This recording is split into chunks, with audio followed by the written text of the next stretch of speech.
Hi viewers, out of കോർട്ടിലേക്ക് നിങ്ങൾക്ക് ഏവർക്കും സ്വാഗതം. പൊതുജനങ്ങൾക്ക് നിയമസംബന്ധമായിട്ടുള്ള അവയർനെസ് നൽകുവാനുള്ള ഒരു പേജാണ് ഔട്ട് ഓഫ് കോർട്ട്. പൊതുവേ നമുക്ക് നിയമത്തെക്കുറിച്ച് പേടിയുള്ള ആൾക്കാരാണ്. പലപ്പോഴും നിയമത്തെക്കുറിച്ചുള്ള അവബോധമില്ലായ്മ പലപ്പോഴും പല പ്രശ്നങ്ങളും നമുക്ക് ഉണ്ടാക്കാറുണ്ട്. അതുകൊണ്ട് തന്നെ ഔട്ട് ഓഫ് കോർട്ട് വ്യത്യസ്ത നിയമ സംഹിതകൾ നിങ്ങൾക്ക് മനസ്സിലാവുന്ന ഭാഷയിൽ പറഞ്ഞു തരുവാൻ ഉദ്ദേശിക്കുകയാണ്. ഔട്ട് ഓഫ് കോർട്ടിലുള്ള ഓരോ എപ്പിസോഡുകളും ഇനി അങ്ങനെ തന്നെയായിരിക്കും. നിങ്ങളൊരു അഭിഭാഷകനെ കാണാൻ പോകുമ്പോഴോ പോലീസ് സ്റ്റേഷനിലൊക്കെ പോകുമ്പോൾ ആ നിയമത്തെക്കുറിച്ച് നിങ്ങൾക്ക് ധാരണയുണ്ടെങ്കിൽ നിങ്ങളെവിടെയും പറ്റിക്കപ്പെടുകയില്ല. അപ്പോൾ ഇത് ഒരുപാട് വളരെ കടൽ പോലെ കിടക്കുന്ന ഒന്നാണ് ഇന്ത്യൻ നിയമവ്യവസ്ഥിതി. അപ്പോൾ അതിനകത്തെ നിങ്ങൾക്ക് മനസ്സിലാവുന്ന ഭാഷയിൽ കുറച്ച് കാര്യങ്ങൾ മനസ്സിലാക്കുവാൻ ശ്രമിക്കുകയാണ്. സംശയങ്ങളുള്ളവർക്ക് നിങ്ങൾക്ക് കമൻറ്റ് ബോക്സിലൂടെ ചോദിക്കാവുന്നതാണ്. കോളൊന്നും വിളിച്ച് ചോദിക്കരുത്, കാരണം അങ്ങനെ സംശയ നിവാരണത്തിനുള്ള സമയമില്ല. എനിക്ക് കിട്ടുന്ന സമയത്തിനുള്ളിൽ കുറച്ച് സമയം നിങ്ങൾക്ക് വേണ്ടി മാറ്റിവെക്കുന്നതാണ്. സുപ്രധാനമായും ഇന്ന് ചർച്ച ചെയ്യാൻ പോകുന്നത് നമ്മുടെ നാട്ടിലെ ശിക്ഷാരീതികളെ കുറിച്ചിട്ടാണ്. ഇന്ത്യൻ നിയമം അനുസരിച്ചുള്ള ശിക്ഷാരീതികൾ. പണ്ട് നമ്മുടെ നാട്ടിൽ ഒരുപാട് ശിക്ഷാവിധികളൊക്കെ ഉണ്ടായിരുന്നു. ഇന്ത്യൻ ഭരണഘടനയും ഇന്ത്യൻ നിയമവും ഒക്കെ വരുന്നതിന് മുമ്പ് ഒരുപാട് ശിക്ഷാവിധികളൊക്കെ ഉണ്ടായിരുന്നു. ചവിട്ടിക്കൊല്ലുക, തലവെട്ടിക്കൊല്ലുക, മറ്റേ ഈ രാജാക്കന്മാരുടെ കാലത്തൊക്കെ അതിനുള്ള ശിക്ഷാവിധികളൊന്നും ഇപ്പോൾ ഇല്ലെന്ന് നമുക്കറിയാം. അപ്പോൾ നമുക്ക് നമ്മുടെ ഇവിടുത്തെ അൾട്ടിമേറ്റ് ശിക്ഷാവിധി തൊട്ട് താഴോട്ട് എന്തൊക്കെയാണെന്ന് നോക്കാം. ആദ്യത്തെ ശിക്ഷാവിധി ഡെത്ത് പെനാൽറ്റിയാണ്. അതാണ് അൾട്ടിമേറ്റ് പണിഷ്മെൻറ്റ്. നമ്മുടെ ഇന്ത്യയിലെ ഏറ്റവും അൾട്ടിമേറ്റ് പണിഷ്മെൻ്റ് അതാണ് ഡെത്ത് പെനാൽറ്റി. നമുക്കറിയാം, ഒരു വ്യക്തിയെ ശിക്ഷിക്കുന്നത് അയാൾ നന്നാവണം എന്ന ചിന്തയോടുകൂടി തന്നെയാണ്. അങ്ങനെയാണ് ഈ തടവൊക്കെ കൊടുക്കുന്നത്. പക്ഷേ ചില വ്യക്തികളെങ്കിലും അവരുടെ ചെയ്തികൾ മൂലം ഒരിക്കലും നന്നാകില്ല എന്ന് കോടതിക്ക് തോന്നുന്നു. അത്ര നിഷ്ഠൂരവും ക്രൂരവുമായിട്ടുള്ള കുറ്റകൃത്യങ്ങൾ ചെയ്യുന്നവരെയാണ് സാധാരണയായിട്ട് കൊലക്കുറ്റത്തിന് വിധിക്കുക. നമ്മുടെ നാട്ടിൽ ഹാങ്ങിങ് ആണ്, അതായത് തൂക്കിക്കൊല്ലലാണ് നമ്മുടെ നാട്ടിലെ ശിക്ഷാ രീതി, അൾട്ടിമേറ്റ് പെനാൽറ്റി എന്ന് പറയുന്നത്.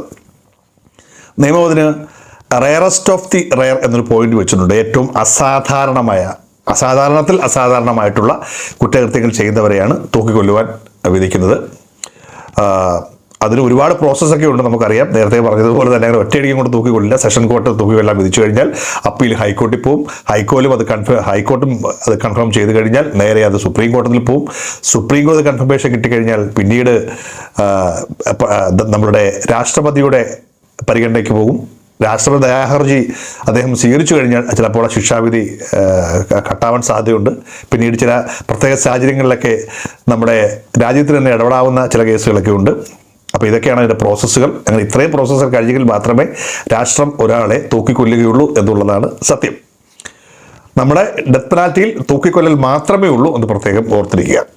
രണ്ടാമത്തെ, അത് കഴിഞ്ഞാലുള്ള ഏറ്റവും വലിയ ശിക്ഷയാണ് കഠിന തടവ്, റിഗോറസ് ഇംപ്രസ്മെന്റ് എന്നൊക്കെ പറയും. എന്താണെന്ന് വെച്ച് കഴിഞ്ഞാൽ ഏറ്റവും കഠിനമായ ജോലി ചെയ്യിപ്പിച്ചുകൊണ്ടുള്ള ജീവപര്യന്തം തടവാണ് റിഗോറസ് ഇംപ്രസ്മെന്റ്. 14 വർഷമാണ് പറയപ്പെടുന്നത് ജീവപര്യന്തം എന്ന് പറയുന്നത്. ചില കേസുകളിലെങ്കിലും മരണം വരെ എന്നൊക്കെ കോൺസെപ്റ്റൊക്കെ എഴുതാറുണ്ട്. അപ്പോൾ അതാണ് രണ്ടാമത്തെ കഠിനമായ ശിക്ഷാരീതി, ജീവപര്യന്തം കഠിന തടവ്, റിഗോറസ് ഇംപ്രസ്മെന്റ് എന്ന് പറയും. ഇനി അതിന് തട്ടു താഴെയുള്ളതാണ് സാധാരണ തടവ്, ജീവപര്യന്തം തടവ്. അതും 14 വർഷം തന്നെയാണ് പൊതുവെ.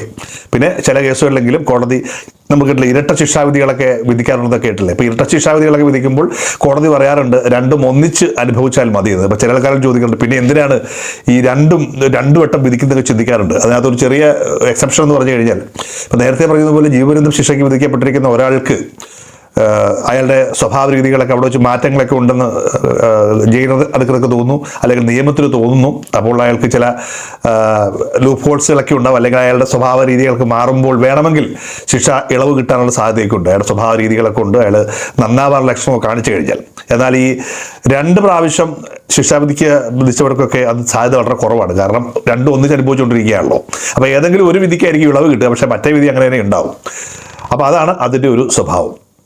മൂന്നാമത്തെ രീതി നമ്മളുടെ പ്രോപ്പർട്ടി സൈസ് ചെയ്യുന്ന ഫോർഫൈറ്റിംഗ് പ്രോപ്പർട്ടി എന്നുള്ള രീതിയാണ്. നമ്മുടെ സ്വത്തുവകകൾ കണ്ടെത്തുന്ന ഒരു രീതിയുണ്ട്.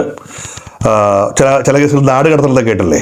അത് ഈ കരുതൽ തടവിൻ്റെ ഭാഗമായിട്ട് ഗുണ്ടകളെയൊക്കെ നാട് കടത്തുന്ന പരിപാടിയുണ്ട്. അതാണ് പ്രോപ്പർട്ടി കണ്ടുകെട്ടുന്ന പരിപാടിയാണ് മറ്റൊരു ശിക്ഷാവിധി. ഒബ്വിയസ്ലി അടുത്ത നമുക്കറിയാം, നമ്മൾ ഇതിൻ്റെയൊക്കെ കൂടെ തന്നെ ഫൈനുകൾ ഉണ്ടാവും, അതായത് പിഴ ശിക്ഷയുണ്ടാവും പണമായിട്ട്. ഇന്ത്യയുടെ ഒരു രീതി ഇപ്പോഴും തുടരുന്ന ഒരു പഴയ രീതികൾ തന്നെയാണ്. BNS കുറച്ച് മാറ്റങ്ങളൊക്കെ വന്നിട്ടുണ്ട്.